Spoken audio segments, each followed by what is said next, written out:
So, namaste and welcome to Satsang.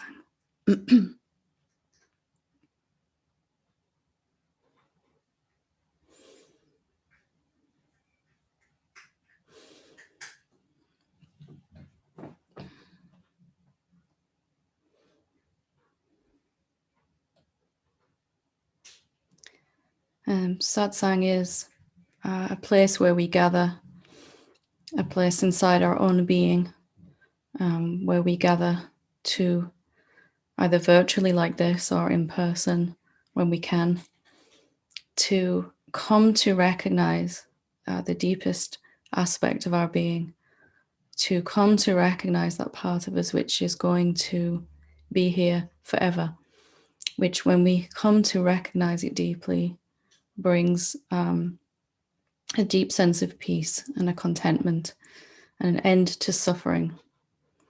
And so one of the first things that awakening taught me in a very, my path to awakening taught me to, first of all, to make sure I was focused on the most important thing. And once I'd kind of figured out that the most important thing was to find out what I am really, rather than assuming I know, the most important thing then became remembering to stay focused on that when there is a whole world of distractions inside and outside, distractions from this most important work.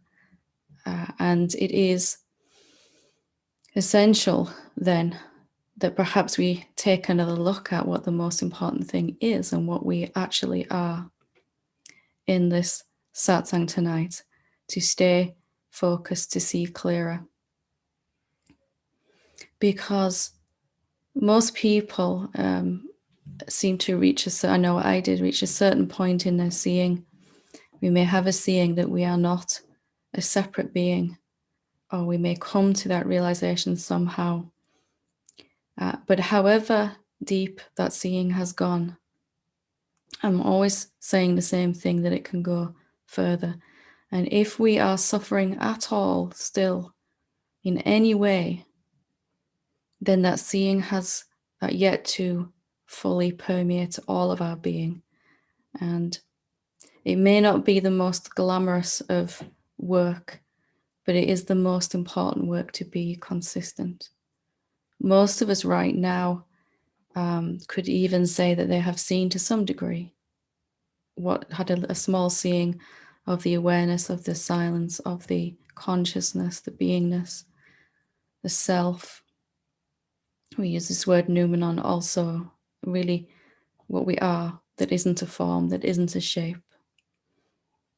But if we have seen that and we are still suffering, then we haven't seen it clearly enough. And I want to encourage us to go back and look at this again and again and again. It certainly was the greatest lesson for me, that if I thought I had seen and I was still suffering, then I hadn't seen fully. As human beings, we are conditioned to think of ourselves as an object, as a thing with a definable boundary that separates us from everything else. And while this may be true for our body, it most certainly isn't true for us.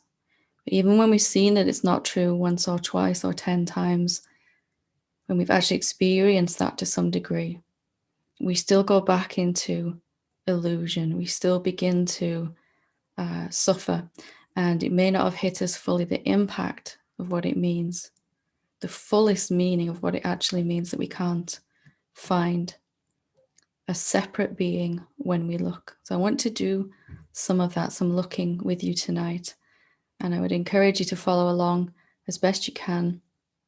And just the looking itself is most important. So right now, if I ask you, are you aware? Is there awareness? Something inside checks and looks, something about you checks to see if awareness is present. And you can hear these words through your ears. You can see what your eyes are seeing. You know what your eyes are seeing.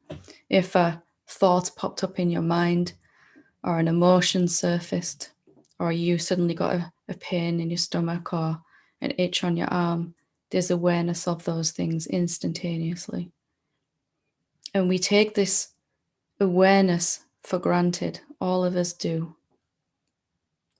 But it's the one constant thing about us. I'm going to call this essence of our being awareness tonight, but you can substitute any word that you like instead.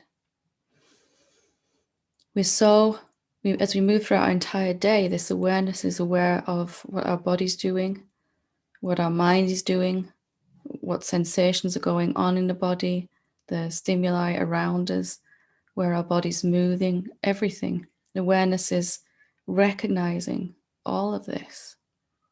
And yet, how much attention do we actually place upon that awareness, as opposed to how much attention goes to what we're aware of? I'm aware of my thoughts. I'm aware of the way my body feels. I'm aware it's hungry or it's cold or it's restless. I'm aware it's raining or it's sunny. I'm aware this person is irritating me or I like this person. On and on it goes. Over and over again, attention is pulled away from the awareness and to what we are aware of. And what if right there we have overlooked the hidden gem that seems to be hidden, the infinite being? What if it is right there, appearing as awareness, as something obvious, perhaps even unimportant? And we first recognize that we're aware. It can seem to be very, very unimportant. It can seem to be extraordinarily dull. In fact, it was for me when I first recognized it. There was a sense for me that, so what? It's awareness. It's nothing special. Had it forever. And it would be so easy to overlook that, especially when everything is pulling our attention outwards or inwards to thoughts and emotions and experiences, sensations, outwards to other beings and things going on in our environment. But what if right there we are missing the extraordinary, infinite self that we are because we've just labeled it as awareness? What if we are seeing this beautiful, infinite nature of our being and yet still somehow giving it the qualities of being a thing or an object? It's my awareness, we say, as if it's something that belongs to us. Or we say, I am aware of this other thing, as if there is something other than awareness. And if we are finding ourselves like this, then really all we need to do is to really take another look at this awareness. So right now, this awareness that you have, you're aware of these words. Let's take another look. Where is the awareness? And what is it? Is it a thing? Is it an object? You know, my hand is an object. The laptop that I'm using to record this, to broadcast this and record, is also a thing. It has a size and a shape. And the flowers behind me have a shape. The Buddha statue. Everything that we can see, that we can be aware of, a thought inside, an emotion, has a kind of a subtle form or shape, doesn't it? What about the awareness itself? Is it a thing like that? Is it a subtle thing? And time again, we'll come up against this assumption that it seems to be, my awareness seems to be localized only. It's only in this one place. Most of us start off with the assumption that it's just in my body, or it's in my head, or it's as big as my body, the awareness, my awareness. And even we may assume to start off that there is a place that my awareness stops. And if there was somebody sitting next to me, their awareness would start. But can this really be so? If we really look, Even if it feels like it's only here, let's just disregard that feeling for the moment and look anyway. Let's have a real look at awareness. You know when a thought arises. Where is that knower? Where is it and where isn't it? Can you really say, let's look now. Can you really say where you are and where you aren't? Or where awareness is? If awareness is not a thing, not an object, can there be a you and it? There can be a you and awareness if those are both things. Objects. You can have two objects, me and the self, me and awareness. And I'm here and I'm trying to get to the self, the awareness. But does that still hold up if we look at the awareness? Just search your awareness now. You're aware of these words. You know what your ears are hearing.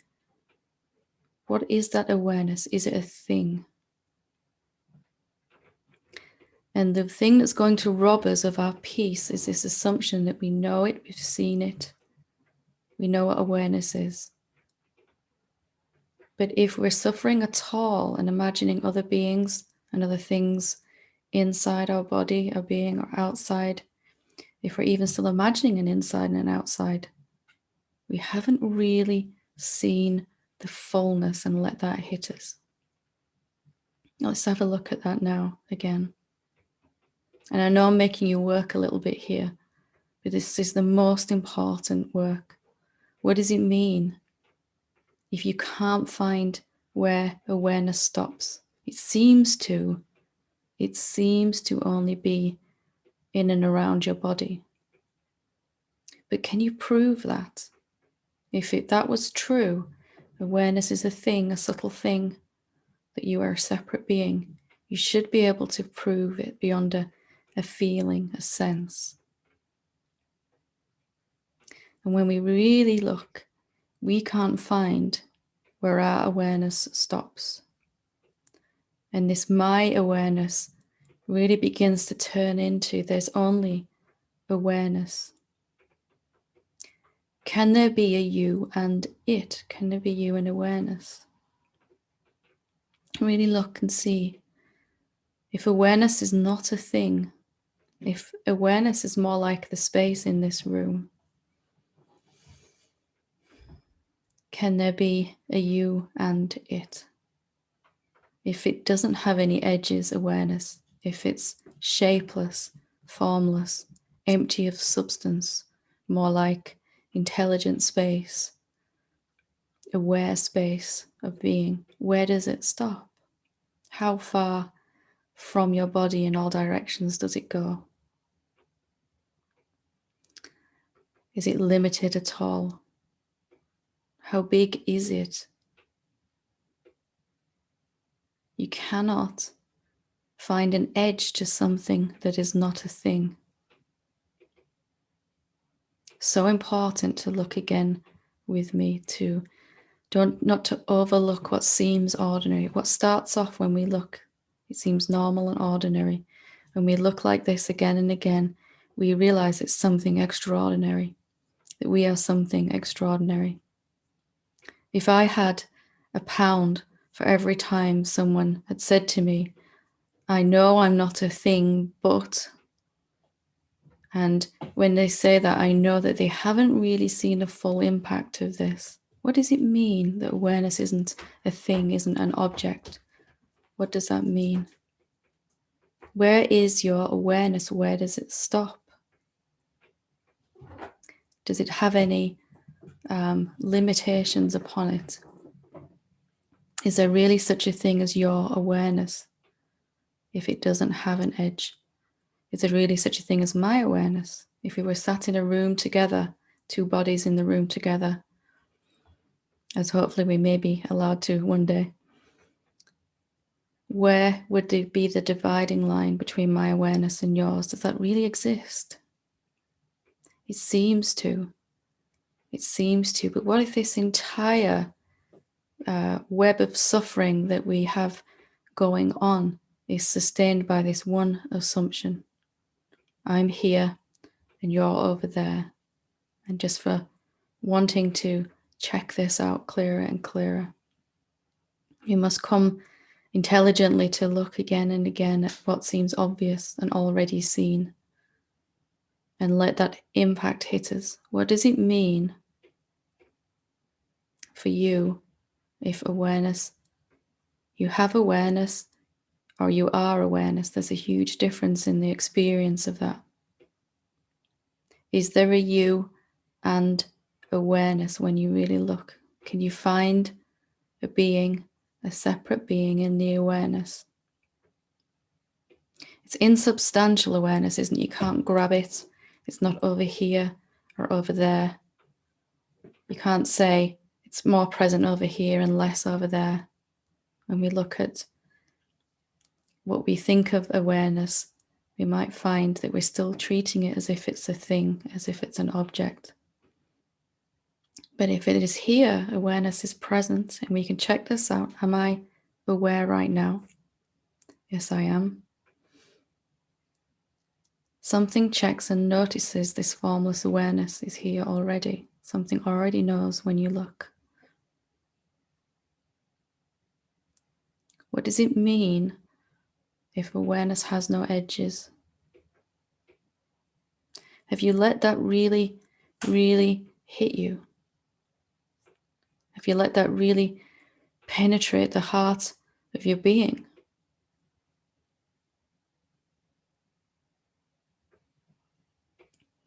Awareness is actually infinite. There is only one awareness, and it is everywhere that it can be. And it's also making all of these shapes inside itself too.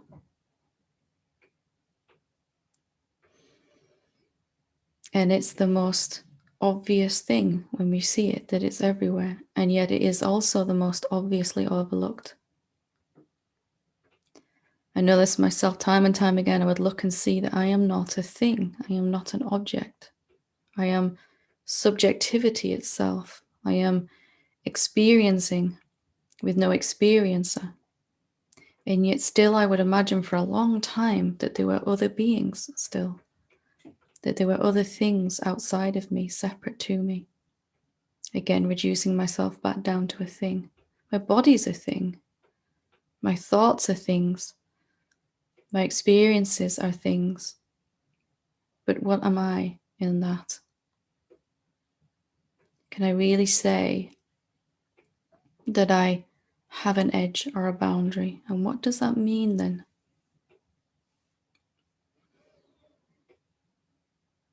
And those that come to freedom and peace will keep bringing themselves back every time we find that we're suffering again, imagining other, imagining else, imagining separation. We'll come back to this seeing, and we'll check again and again each time. This is a very direct path. Every time I find myself imagining something or someone outside of me, I can come back and check out, where does my awareness stop? Where does my being stop? How many of us are there really here in this satsang? There are a certain number of bodies, but how many beings? Has it really hit you? Has it impacted you what it means if you don't have an edge? And if it hasn't, if you don't, if you still feel like a separate being, if you still imagine other and you're suffering, there will always be a sense of being a separate being, and it's thoughts going on in the head and emotions in a body, and sense perception gives a sense of I am only here. But we can also come to recognize our every-awareness. And if we haven't recognized that we're everywhere and we aren't living from that, then it's always and only because we're treating awareness, consciousness, the self, noumenon, beingness, as an object still. The very moment I conceive of myself to be an object, a thing with a location, even a subtle thing like a separate being, the very moment I imagine that and don't investigate, a whole universe of other beings are born. In my imagination, of course, only, nowhere else. But I will think about these other beings and these other things that are outside of me, and I will go into interaction and relationship with them. And some of them I'll be scared of, and some of them I'll be trying to get. And I'll have all these responses going on inside, causing all of this suffering, when really there's only the one. So if you find yourself feeling that you don't feel the oneness of your being, you don't feel so much that you're everywhere, that isn't a knowing, then I would urge you to look and check. Are you still thinking of yourself?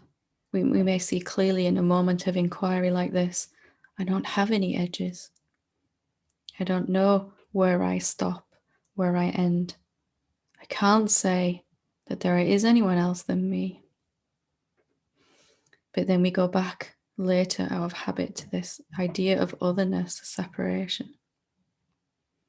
And if you've had enough of suffering, I would urge you to come back to this seeing again and again.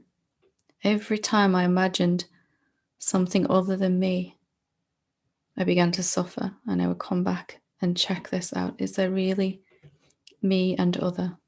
Is there me and awareness? Do I have to get to awareness? Do I even have to merge into the self, awareness? Are any of those things still my work? Do I have to let go of my sense of separate self if that awareness and me are not separate, not different? Is there really two?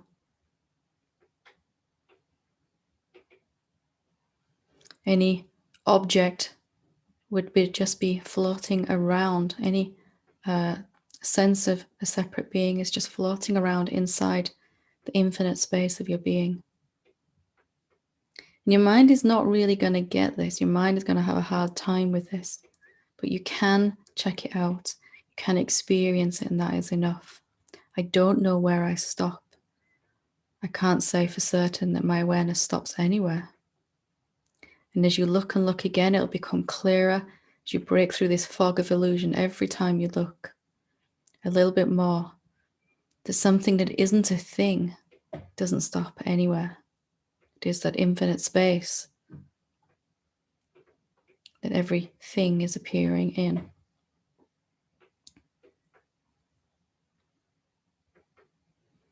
So you must take charge of this seeing. Attention's going to drift back to imagination, imagining other beings and things that we are reacting and responding to.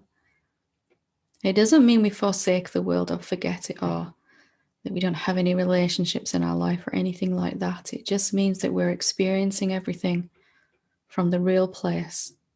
We're experiencing all these apparent other beings from the truth of our being, from a very empowered place where we can't suffer, where we can't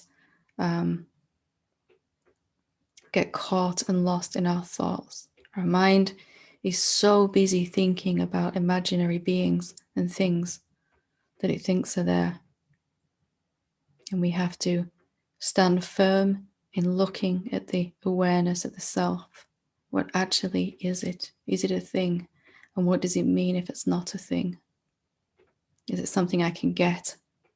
Can I get enlightenment?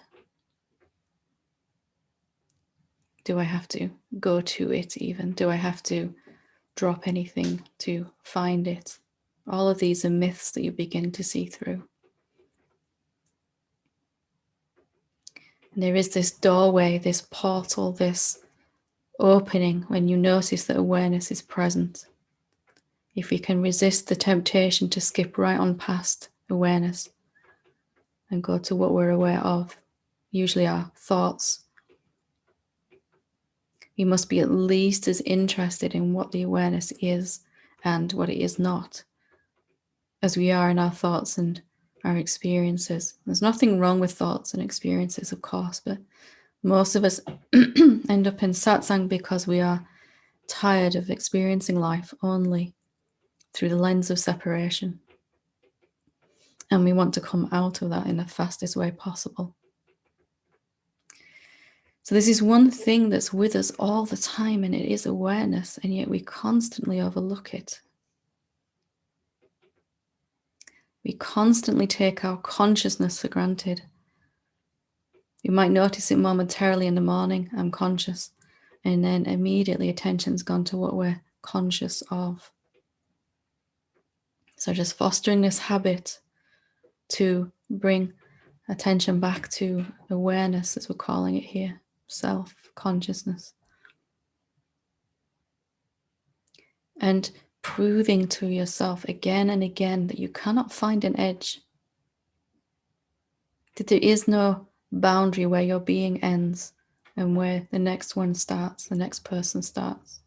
It really isn't like that in reality. And although that may seem very, very strange, our powerful agreement with this idea that we are a thing, an object, rather than the pure subjectivity of awareness that isn't anything substantial at all,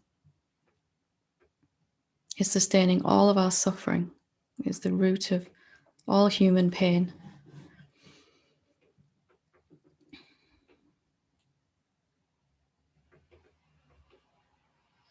And it can be the most simplest thing to come out of it if we do this consistently. Just to even recognize that there must be more. I must need convincing more that I am not a thing if I'm still suffering. Let me prove it to myself again. My body, my thoughts, all of that, I can see them, they're definable. But am I a thing when I look? Or the awareness, is that a thing? Is it actually something I can pin it down and say, yes, it stops about 3 feet from my body across the room there. There's a imaginary line where I stop. There's a boundary where I stop. Is that really how it is? And what does it mean if it isn't like that? It's vital to stay interested in this, to stay in the recognition of this, to bring your attention back over and over again until it's clear. And when you've seen it for yourself, you'll be asked to see it in your relationships.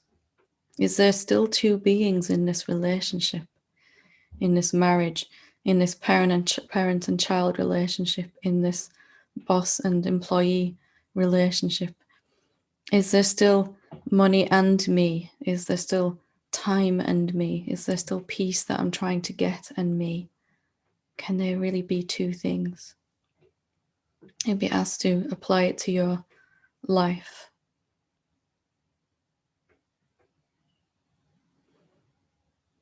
And I really would like to emphasize, just to finish here, that it is the most ordinary, innocuous seeming thing about you that really is the most extraordinary thing. Not a thing, but there isn't a word. What if the thing that we all take for granted is this beautiful, infinite nothingness that, when clearly recognized, brings infinite peace and love and compassion and wisdom and joy and all the things that we've been looking for?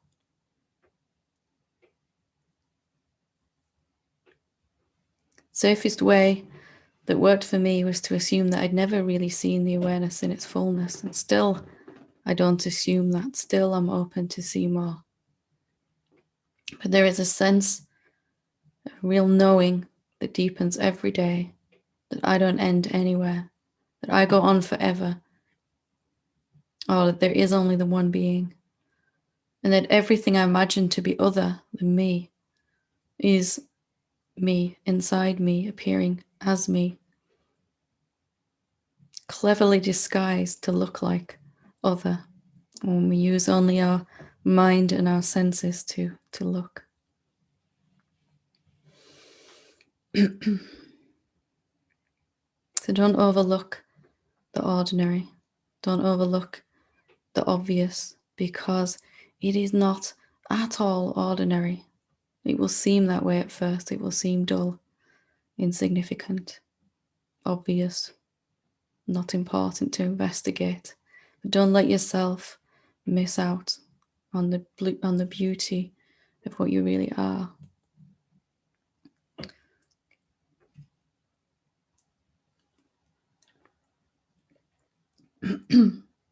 I have a couple of questions that have been emailed in, so I will start with those and then I'll open it up. If you do want to raise your hand now, if you have a question or a sharing, feel free to do that and I'll come to you in a minute. So this first question says, "Hi Helen, thank you so much as always for your love and time given to answering questions. I would love some tips or wisdom to help with a karmic pattern that repeats here frequently. My character has a tendency to feel responsible to alleviate others' suffering, which is probably why I'm a therapist. My father is elderly, disabled, widowed, and over it. I am his primary carer and easily get sucked into his perspectives of worry, depression, and fear, which creates angst and tension in my body and mind that I meditate to transmute. His character has a tendency to make others responsible for his well-being, as he feels powerless to stand alone, literally and metaphorically. My mother passed of cancer 3 years ago.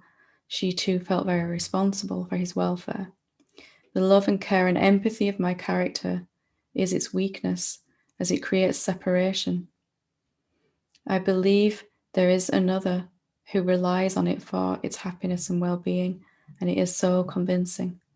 And of course, with that, thoughts flood in of confusion, suffering, and a need to do more for him. I know that there is only one, and that the appearance of relationship dynamics need both perspectives to dance, i.e. my tendency to feel over-responsible and his tendency to make others feel responsible. But it feels so convincing that he needs me. Arrogant, I know. Any insight would be greatly appreciated. Lots of love always." So I'd like to say this is an example of exactly what I was talking about before. There's this deep sense of another being outside of you that is reliant upon you to care for them, to care for their well-being. And this imagined separation, you said here, my character tends to create a sense of separation, which is the then suffering. But I'd like to flip that around.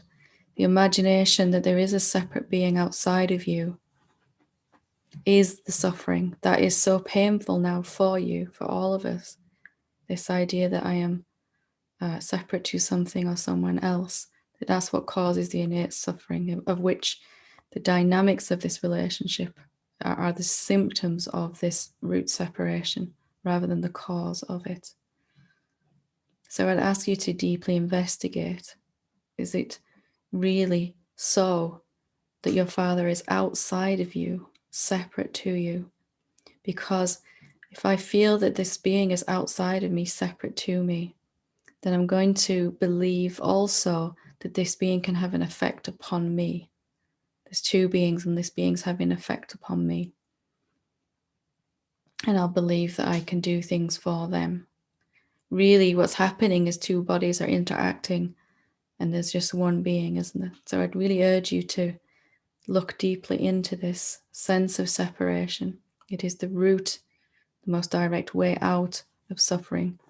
And far from what mind says, or my mind used to say, you won't be an effective parent or carer or whatever role we're playing as the self if you don't see these beings as separate to you. You won't care for them, you won't look after them, all of that. And it's always the other way around. Without the sense of being separate to this being, we can be extraordinarily present and able to help these people that need our help, that are that we are responsible for. From a clear place where we're not suffering, we are so much more effective in what we do. We'll have more time, more energy, more patience, more compassion, all of that. And the situation has to change. The dynamics of the relationship have to change to reflect that. So I would tend to come back from the way that the separation is, the symptoms of it, and really look at the separation itself. It feels like there's two beings. It really feels like, and we're so used to seeing our parents as separate beings with our family members and everything. But it's not really true if you can't find an edge to your being. Can't find where you stop and your father starts. You have to keep seeing that over and over again. You can do that when you're sat with him, when you're not even sat with him.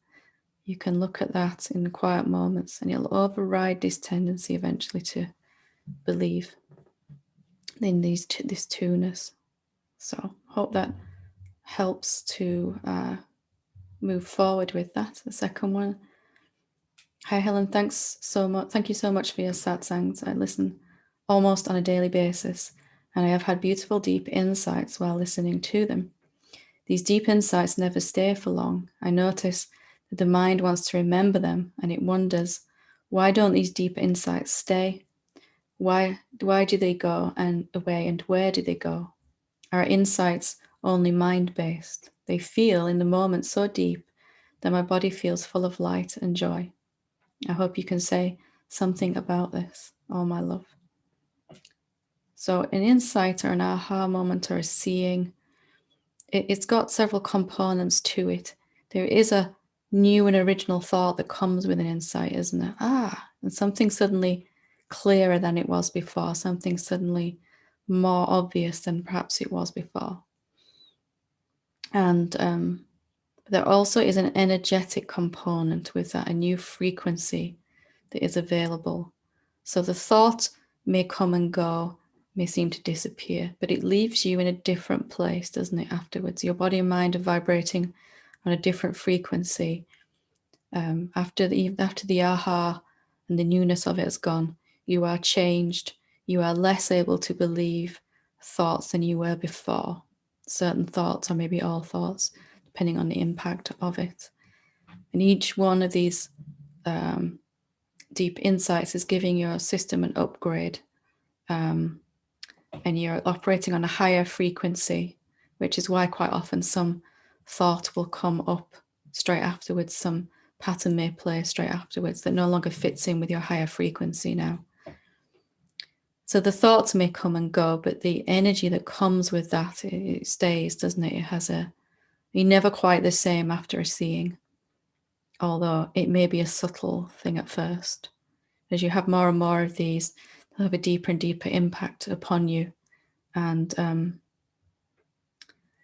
the deepness that you notice is that energetic component to it. Suddenly, your whole paradigm has changed, even just subtly. You can't look at anything the same again after that. It reorients your being in a way back to kind of like resetting everything to factory standard. But we're doing that by degrees with insights. We're not doing it all at once. It's very rare that that happens all at once. Back to the original setting, that I am infinite and everywhere, and that everything I've imagined outside of me is not really so, as we were saying. And as you focus more on the energetic component of it rather than the particular thought, although that feels nice, they won't seem to come and go. They'll seem to come and stay, and it'll be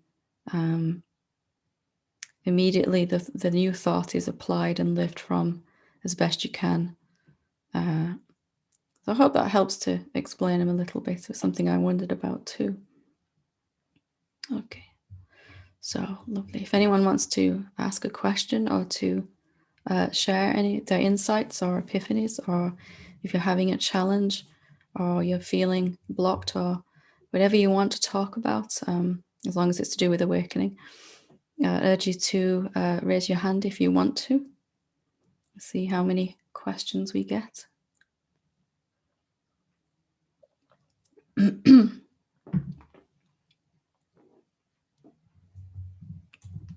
get any questions at all?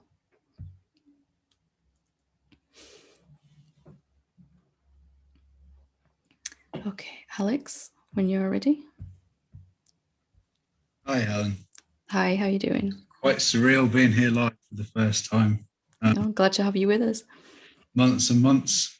Yeah, first time. Thank you very much for everything you've put out. I've been consuming it quite almost obsessively.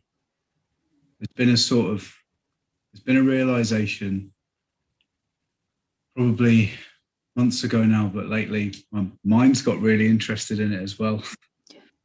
And struggling not to fight that. I know that it's a good thing, isn't it? I mean, mind. Yeah. It could be obsessing over something, something else. So if it's going to be obsessing, which it does, you might as well put it on. You might as well get something juicy to chew on. And yeah, the challenge over the last couple of days has been anything that's not directly related to awakening, kind of worldly responsibilities. I don't have many, but the ones that I do, as far as worldly responsibilities, seem important. They are quite pressing. They kind of seem quite mundane, kind of dry, unsatisfying, even ones that I'd previously found quite enriching, music and writing and reading. And even in my connection to other beings, even as mind tells me that we're one, I found other people less interesting as well. And it's been reflected back to me and by the people around me that I've seemed less well than before. Although for me, the witness, it seems such a lighter, easier, less ego laden way to be. Yeah, it's very normal.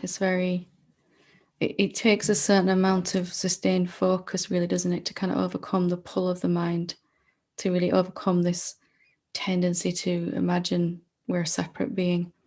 Naturally, this self that you are, the infinite self, has to kind of really go inwards for a while to really sort of gather its our energy has been so scattered, thinking about this, that, and the other, and everything, that sometimes it just it still does, still does what you have to do. But there's such a obsession or a focus, like you were saying, on suddenly it becomes the only important thing that we can think about, and very urgent, suddenly very urgent.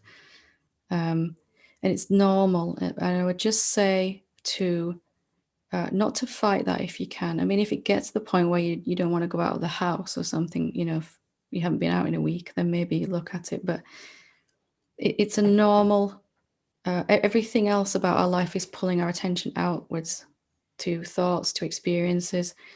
And sometimes the self just needs a little bit of sustained attention in here, and it will tend to drop anything it doesn't need to be doing. I remembered at one point I picked up my guitar for quite some time, and the other things that had dropped away came back again afterwards. Some things didn't, because there were things I was doing to try to feel better, to try to be someone, all that stuff. But most of it came back, but it was done for the joy of it, so I might do the same things as I did before, for the joy of it, rather than trying to get somewhere. But it's very normal for a lot of that to kind of fall away for a little while. You might still have to do that stuff, but your heart might not be as in it so much. And that's really just because if you've ever watched a bird take off, when they're first starting to take off, they've got to run like heck and they're flapping their wings really hard. But after they get off the ground a little bit, they can ease off a little bit. And then eventually they're just kind of coasting around, aren't they? Flapping occasionally. And it's kind of like that, isn't it? When you first, everything is trying to pull your attention away from doing the inquiry that you sat down to do, or from meditating, you know, suddenly the phone rings. The moment you sit and close your eyes, you suddenly remember that you didn't buy any milk or something like that, you know. So the self kind of does this, it sort of brings all its focus inside, but you will come out the other side of that faster if you don't fight it. Right? It's it feels weird because suddenly everything you used to love doing, it's just not interesting anymore.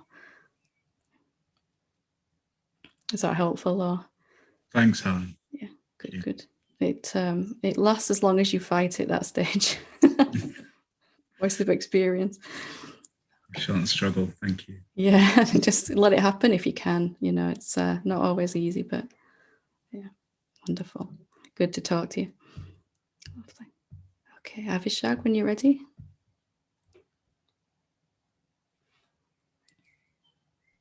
Yeah. Hi. Hi. So,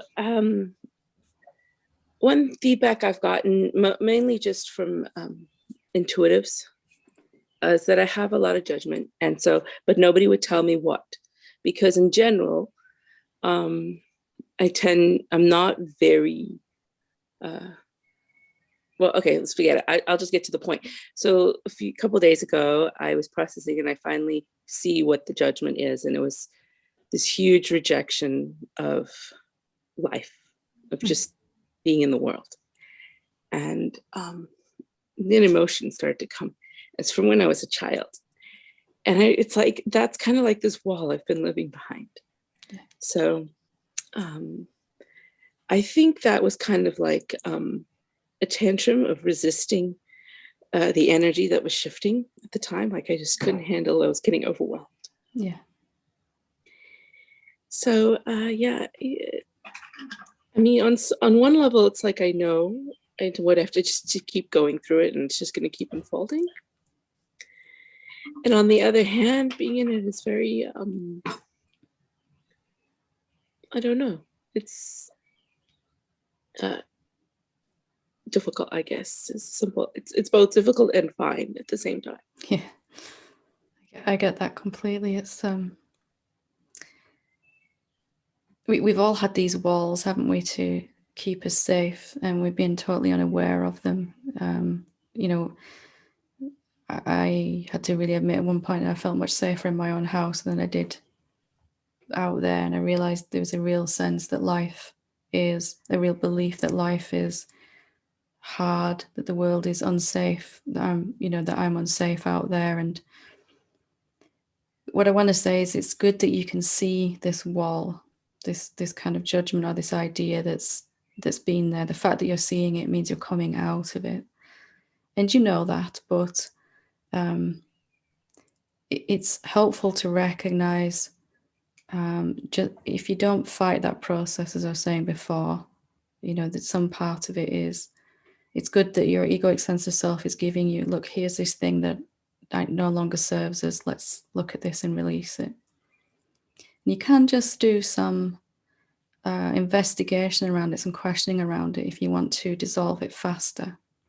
So if I feel that the world is, so what did you say again? Just remind me what the judgment is. Part of it is this, that there's so much more emotion than there is thought. But I guess the thoughts that do come with it, that I guess I don't want to be a part of it, or I can't, or there isn't.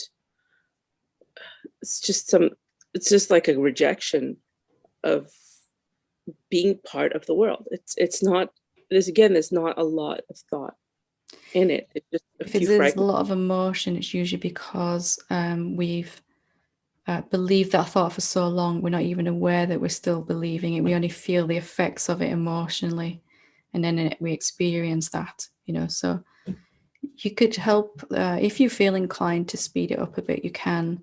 If you don't, that's fine. You could ask, you know, why don't I feel? What's the reason behind this? Why don't I feel that? Why do I feel rejected, or to reject it? You know, what is that about? And it usually comes down to some sense of safety or some sense of unworthiness, or sometimes both of those are underneath it. You know, I'm safer if I reject it, or if I go out there, people are going to see me and I'll be exposed as this person that's not good enough, you know, some sort of sense underneath that. The thought that comes up is that people are trying to kill me. So I guess that would be safety. Probably, yeah. And just to not judge that when it comes up. I can't. It doesn't even. I don't even have a response to it since the first time I heard it. It comes and goes, and I forget it when it goes. But yeah, it doesn't make sense rationally, so I don't really do anything. Most things in the ego, deep in the ego, aren't rational at all. You know, it's that's why they've been there for so long. We've kind of dealt with the rational part of it, right? And just to sort of look at that gently, just to question around it, is that really so? Now, do I need to keep entertaining this idea that I'm going to be harmed when I interact? Is it really unsafe actually for me to go out there? Just to gently question, you know, to want to see more.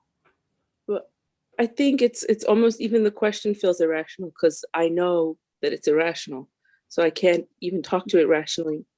But what it's like I can see it's almost like it's throwing something, you throw it out to push away something. So that thought is like a reaction that's thrown out to distract me from being hurt. And I don't know what I was hurt about, but I think that's what it is. Even a more direct question then may be helpful, such as, what do I feel I need to protect myself from? And is that still true? You know, and when I asked that question of myself, there was a surge of sadness and fear that kind of came up behind that when I really sort of embraced that question. And there was just a sense of everything, you know, this deep sense of being extraordinarily unsafe that'd been there, sat right in the bottom of the egoic sense of self. And of course, rationally, we know that's not true, but we have to honor that part of us that really still feels that way. We have to kind of take that, respect that part of us. Some part of me is still very, very scared, and I'm not going to push that away, but I can question it a little bit to dissolve it faster.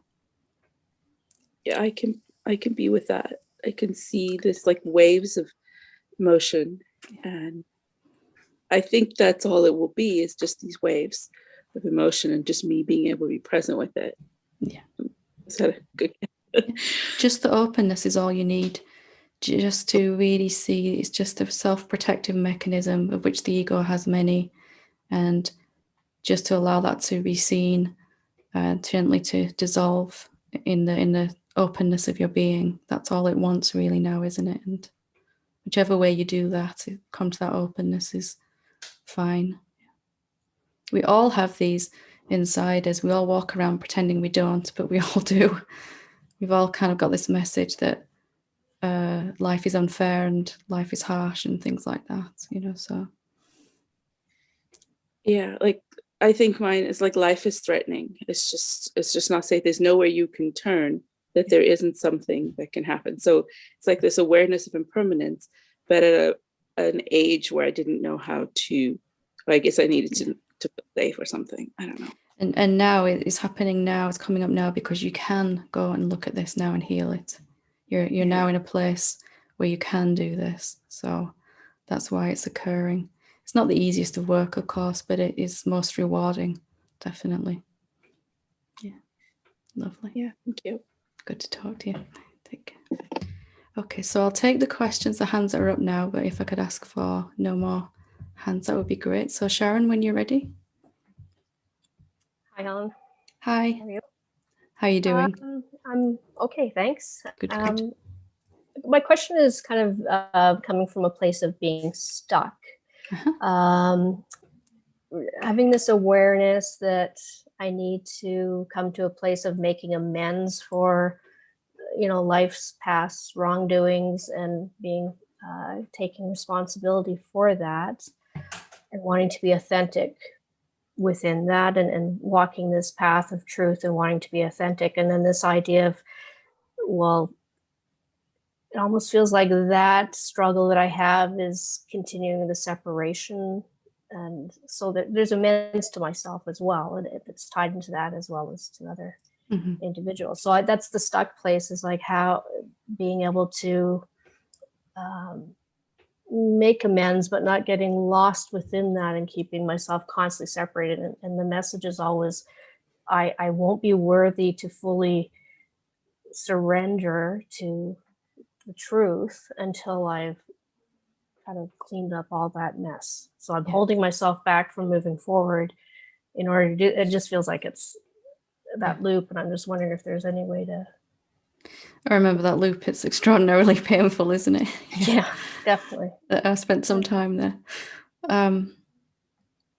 The thing I'd suggest perhaps that would help the fastest is to recognize that what's done is done and gone, whether it's been to someone else or yourself, and that anything that you feel you need to make amends for, perhaps the best way to do that is to move into the truth of your being and then see if it needs resolving, or see if it doesn't automatically happen from there, because our egoic sense of self has a long laundry list of things we need to get done before we can be the self. But most of those things are impossible to do as the egoic sense of self, as a separate being. Then they're actually easily and effortlessly achieved. You know, how do I forgive myself for all the things I think I've done wrong? Well, I can't even do that as a separate being. I can only do it as the self.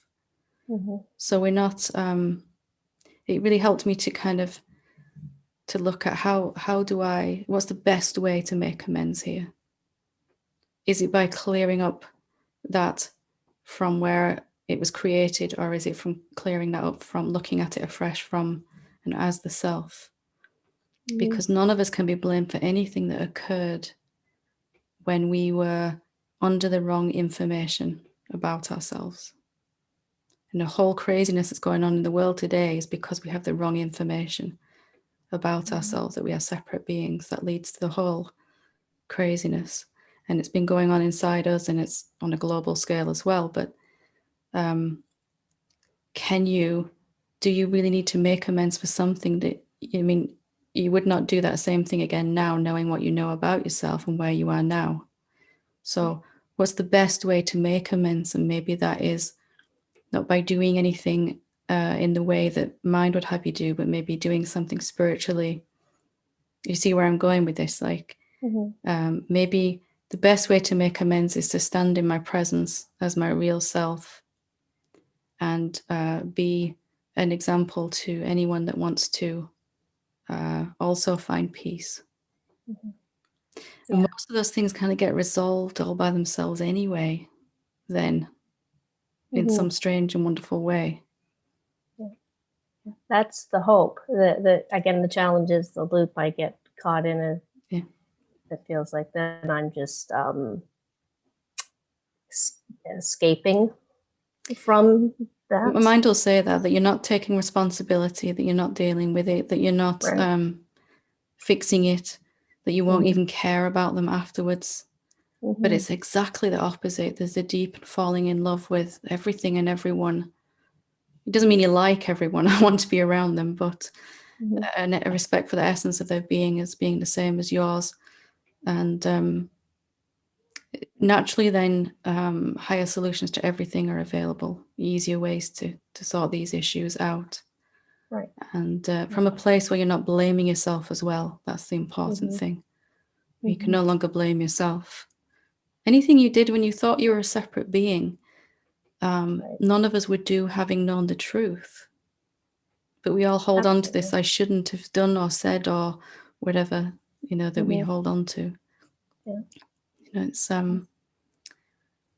really just, I would suggest sitting with what's the best way to make amends, what's the best way to help now. Maybe it's not the way a mind thinks. Definitely not, because I'm not I'm looping in that. So yeah, it gets caught in its own, I can't wake up till I fix this stuff, but I can't seem to fix this stuff.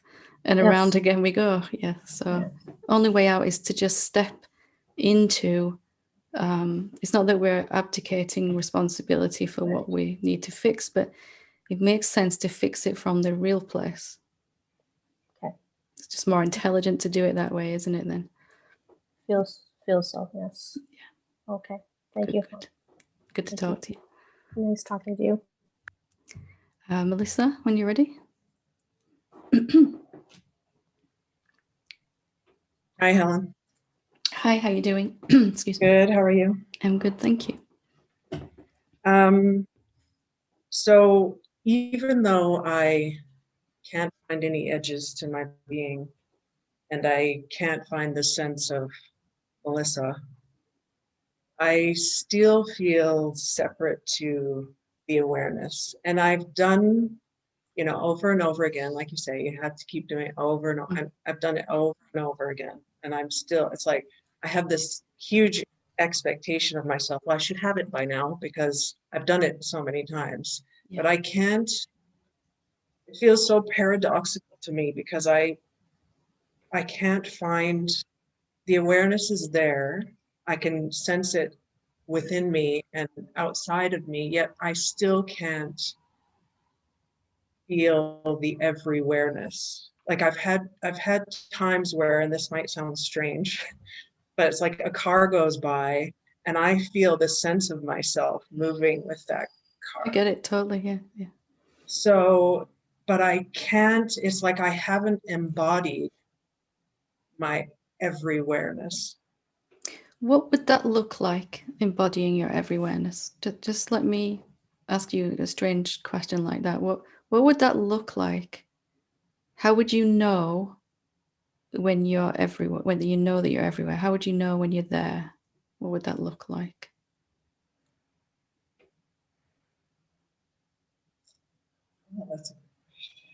See, that's what I'm poking at. Yeah, that's what we're heading towards, this imaginary goal that we don't even know what it is. When we actually investigate it, our mind is sure that we're not there yet.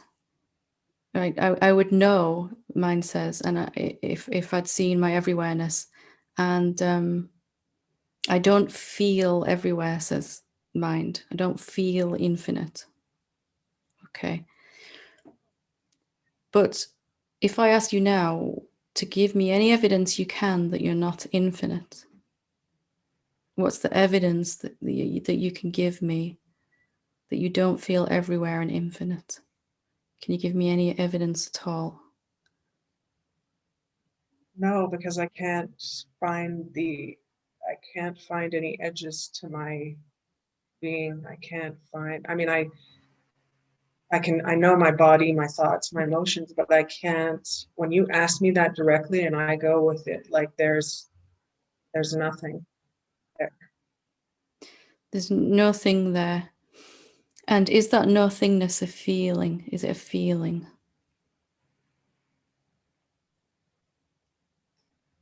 Yes and no, like it's it's so hard to describe, but yes and no. So what I'm pointing at here is sometimes we're looking for some feeling, some sense, some phenomena to show us that we're everywhere.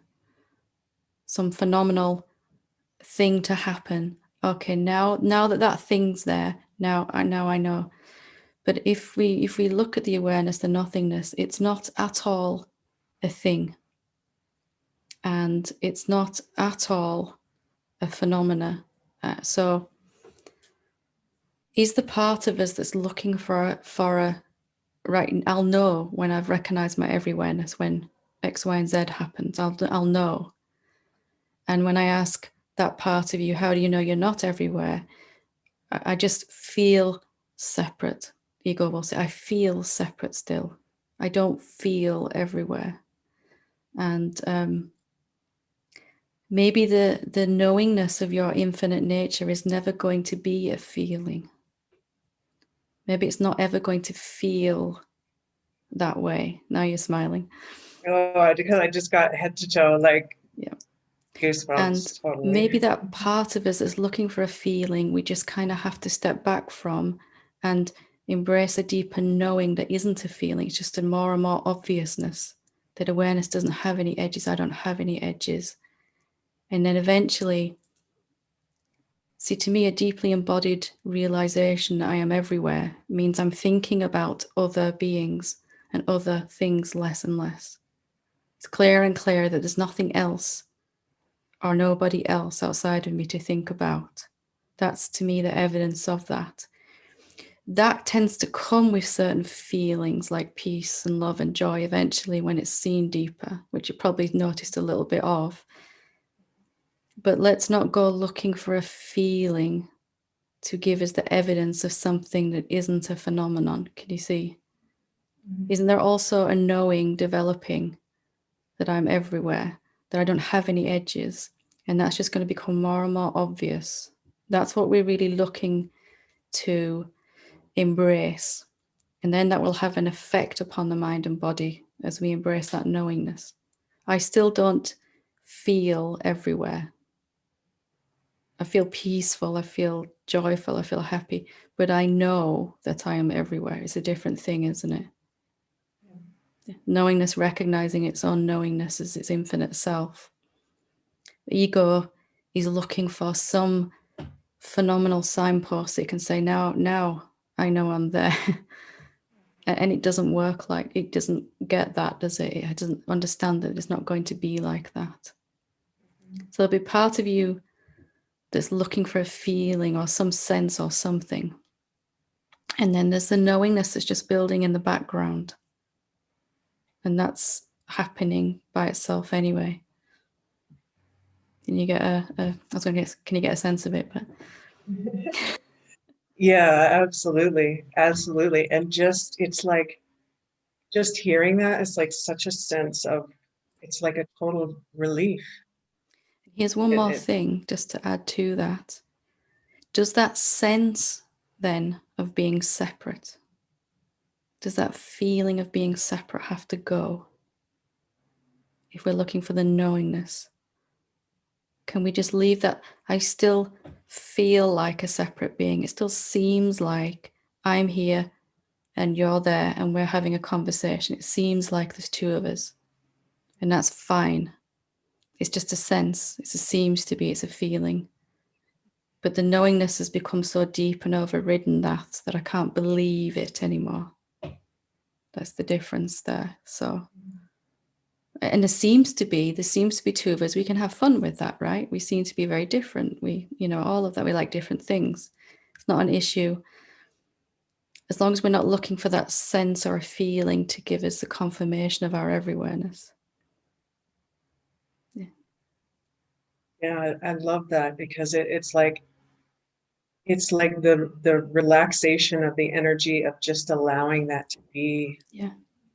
It's such a Huge. relief when you stop trying to get rid Yeah. of the sense of being a separate being, because it's just Yeah. a sense floating around inside your infinite nature. And it's not a problem once you know it's only a sense.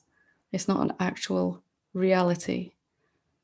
And it's actually even a useful thing, isn't it? So we can pretend to have this conversation, the two of us. Yeah.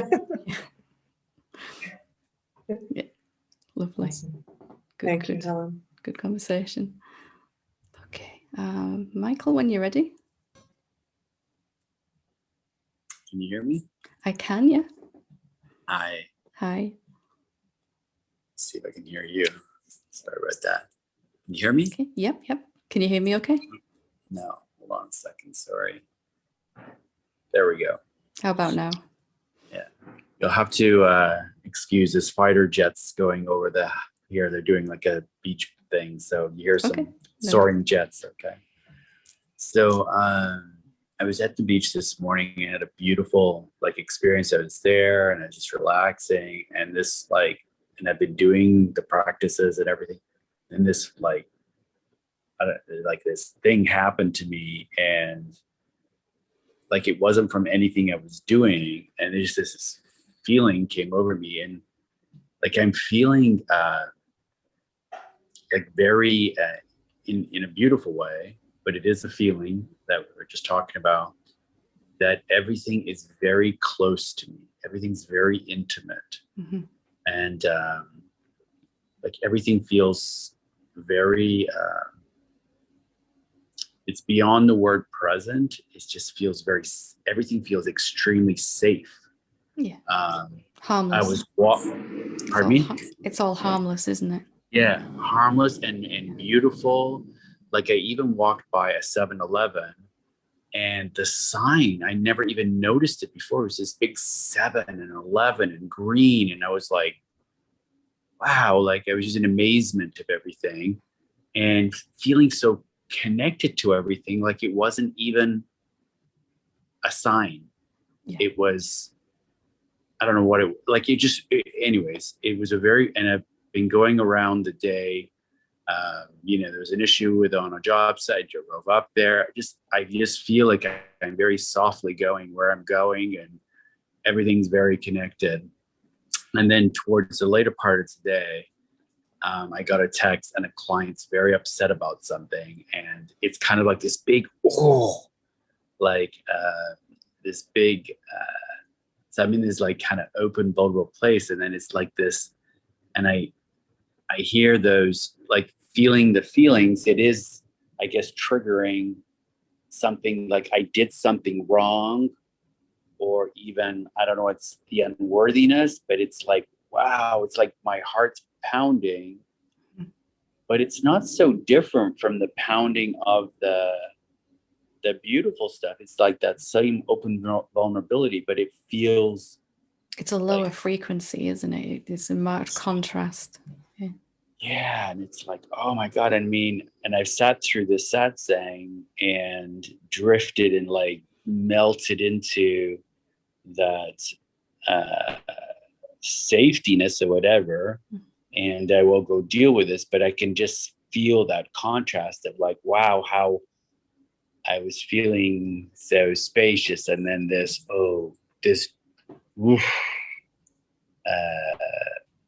sense of really threatened, like back into, but I don't know. So just. Can you see the difference then between the sense that everything is just harmless, everything is safe, everything is just is, and then suddenly there seems to be this other being that can, maybe, not that they're going to physically hurt you or anything, but this sense that they can impact me. Suddenly I'm unsafe because there's another being that I have no control over. Then there's a feeling of being unsafe. You can see the root of that is this belief that there's an immediate separation, imagine, between you and this other being. And I would suggest just looking at, are they really outside of me? Are they really separate to me? And maybe this response from them is a reflection, this kind of angry response of the belief in separation inside. And it will melt away as you see that they're not really outside of you. So life is now showing you, because you've had this seeing, of course, immediately the desire arises to want to stay like that, to live like that consciously and effortlessly. So life has to show you, here's where you still imagine a boundary between you and this being. And it feels yucky when that happens. It feels much lower. The body-mind frequency really lowers. Everything gets a bit icky. And it's just asking you then to question, here's a particular place where I tend to imagine separation still. That's all that's happening. Because we have this desire, whether it's conscious or not, to live in this place consciously, effortlessly. Mm-hmm. And just to watch the body move around inside you as it goes through its day, and feeling how you feel. Mm-hmm. So from time to time, these things will pop up where out of habit, we go back into imagination again. Because the more we think about someone, the more separate they're going to seem to us. Not in that separation, there is not much tendency or urge to think about anything. And if you look at this client, there's probably more thoughts about this being, which makes them feel outside of you. Very urge to think about someone is based on the assumption that there's someone there to think about.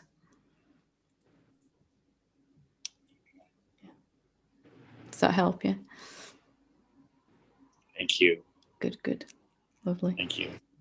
It will clear up and you'll go back into that space as you question this. Thank you.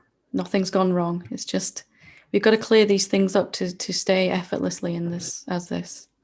That's the only thing. Just where we go back into imagination. Lovely. Good to talk to you. Okay, last but not least is Kelly when you're ready. Hi, Helen. Hi, how you doing? Okay, I think you have answered some things that I was going to ask about with Melissa and Mike.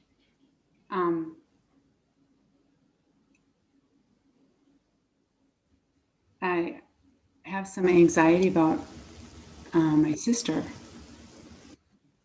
and I had a conversation with her yesterday on the phone.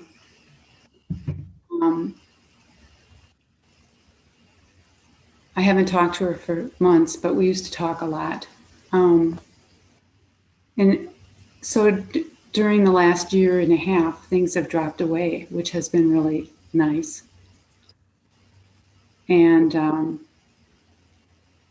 now that people are vaccinated and things,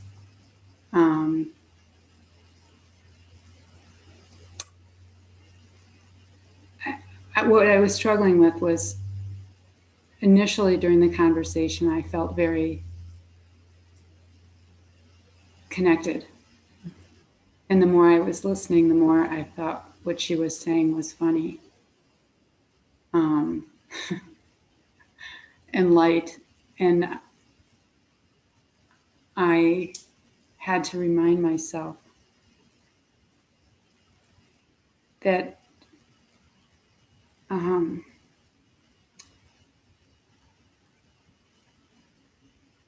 that we don't see things the same way. Mm. And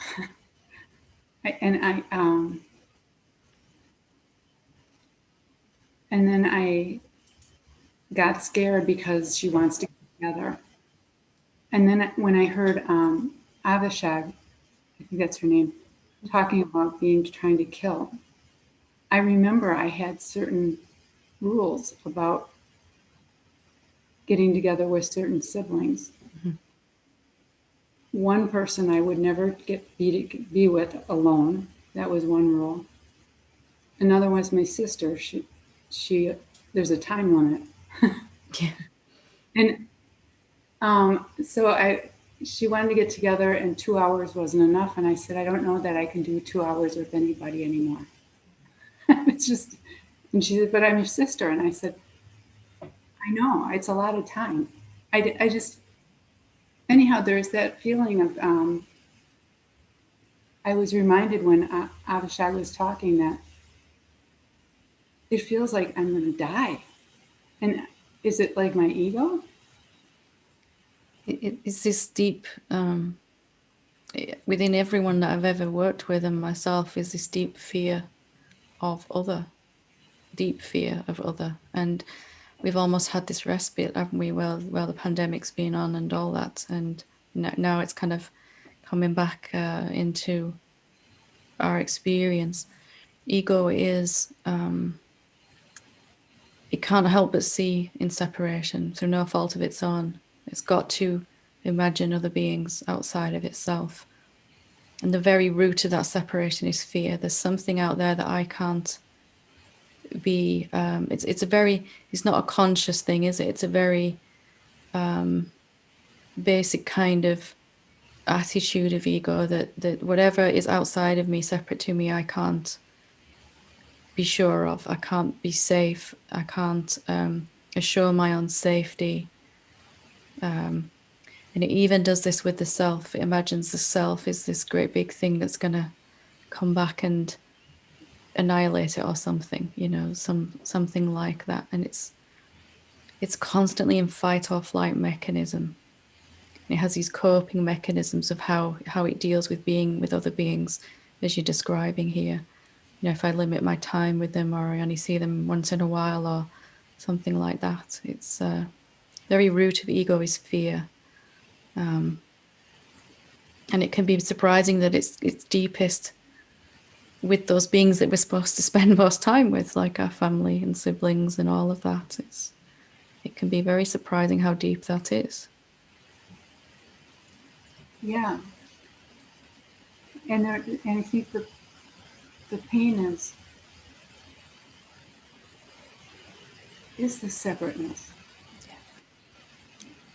And when you were talking to Melissa, you mentioned that you can have that oneness and still have the sense of separateness.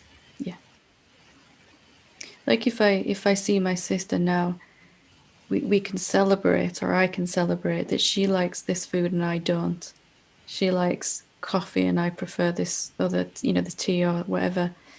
And we can have a laugh and a joke now. But there isn't that subtle tension inside my being anymore with anyone, actually. But especially where we've learned to really put these defenses and barriers in place with beings that we spent a lot of time with. We grew up in the same house as them and all of that.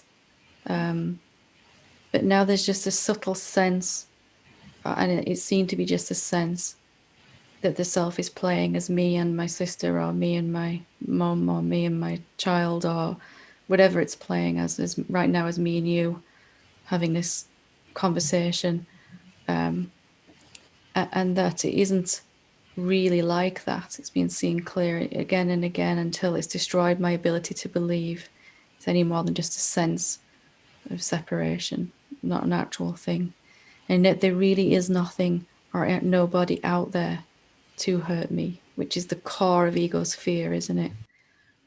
It's all this universe of other beings and things that are outside of me. Literally, everything becomes other. The moment I imagine a boundary around me, everything else is outside of my control. And the best I can do is try to kind of prepare for my next meeting with another being. And it cannot really move beyond that level, ego, through no fault of its own. It's in duality. Is there any way to open this up for me? Yeah, I mean, you can even do it when you're with that being, or you can do it, when you're not with them. I used to sit and go, where, if I'm sat in a Christmas dinner around the table and there's all this conversation, where do I end? And then, there's all these bodies sat around the table, but where do I actually end? And as I did this, I started to feel really peaceful, even in Christmas dinner, which is a miracle in itself, because it never really was a peaceful time. But then I saw that it began to have an effect on everyone else in the room too, because there wasn't any separation. I wasn't perpetuating the separation. Just doing that with the beings that I tend to really have a challenge with. Literally, you don't even have to be in the same room. You can do this, sort of self-inquiry. Where am I? What am I? And where are they actually too? What are they? We tend to keep them alive as a separate being, even though we might have seen I'm not separate. It's and I got really into. My sister is 2 years older than me, and she's been there my entire physical existence. But then I realized I don't actually know who or what she is, and I began to spend some time going, where is she? What is she? Who is she? Do I really need to be? I wasn't particularly scared with her, but there was this tension, this disagreement thing that was going on all the time.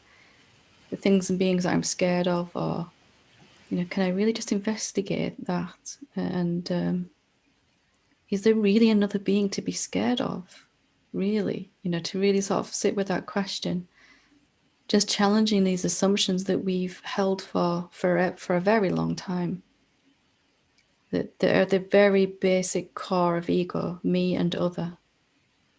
Just until that sense has gone away, where we can celebrate the individuality of this other person in the room with us, but not the separateness. Individuality, uniqueness doesn't have to mean separateness. The self is appearing as two very different beings, but not actually different. And then you can celebrate the difference in appearance without it causing a feeling of separation inside. You get what I mean? You can feel. Yes. And it may not be something that is acknowledged to one another on a level of relationship content, right? Yeah. But it can be felt inside. It's enough inside. It will have an effect upon the relationship, in that the relationship will just flow much smoother, and you'll have a lot more fun, and you'd just be very relaxed, both of you, much more so, because you're not holding any separation. They can't either for that time that they're with you. They'll probably revert back to it afterwards, unless they're also on a pathway to awakening. But while you're not distancing yourself from them, it has an immediate effect upon the other being as well, and they just can't help but kind of relax and start laughing a bit more and having a bit more fun. Even if it's only when they're in the room with you, it's profound, the effect it has. So even if you never say anything, and it's probably a good idea that you don't, you are me, and they'll kind of look, all right, okay, crazy lady walking. But you don't need to say anything. It'll be obvious that something is different. They probably won't have a clue what's different, but there'll be something very tangibly different in the relationship. So I felt that way during the conversation on the phone. And it was only after, like today, where I am aware of this anxiety that's come up about it. Trying to preempt the next time you're with that person. Yeah. Ego tries to get one up on the next moment. Yeah. Right. I mean, we were on the phone. It might be different in person. Who knows? Yeah. It's just to notice the subtlety, like I was saying to Michael, of where we keep imagining separation. Like I had this idea that I wasn't very good on the phone with people. Oh, well, that's a bit crazy. It's no different than sitting in the room with them. Why should I be more?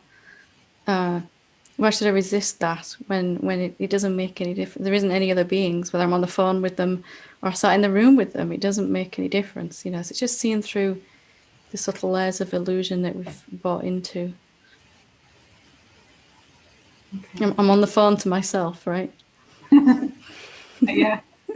Strange thing to say, but yeah. Lovely. Sure. Thank you. Good. Lovely. Thank you for all your wonderful, intelligent conversation and questions. And so a good place to leave it for this evening. Thank you very much. Namaste.